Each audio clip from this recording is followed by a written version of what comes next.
अस्सलाम वालेकुम किसान दोस्तों, आज हम बात करेंगे गंदम के बीज को जहर लगाने के हवाले से कि कौन सा जहर सबसे ज़्यादा कारआमद है और उसकी कितनी मिकदार होनी चाहिए। जैसा कि आपको पता है कि गंदम की बिजाई का वक्त अब करीब आ गया है, तो इसके लिए तो सबसे पहले आपने गंदम का अच्छा सिफारिश करदा जो ग्रेडेड है, खालिस कीड़े और बीमारियों के हमला से पाक बीज का इंतखाब करना है। बीज की जो शरह आपने रखनी है वो 40 से 50 किलोग्राम फी एकड़ से कम नहीं होनी चाहिए। जहर के लिए आपने जिन दो जहरों का इंतखाब करना है उनमें से एक इमिडाक्लोप्रिड प्लस टेबुकोनाजोल या फिर फ्लूडोक्सिनिल प्लस सिडेक्सिन बाहिसाब 2 मिलीलीटर फी 1 किलोग्राम बीज आपने लगाना है।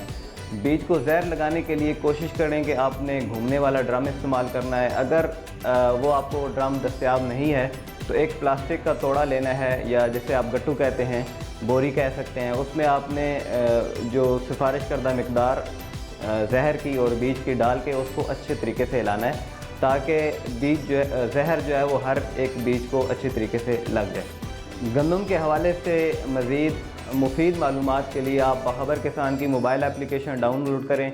उसके सेक्शन में हमने हर क्रॉप के अगेंस्ट जो है वो मालूमाती किताबचा जो है वो अपलोड किया है, तो आप उससे ज़रूर फ़ायदा उठाएँ।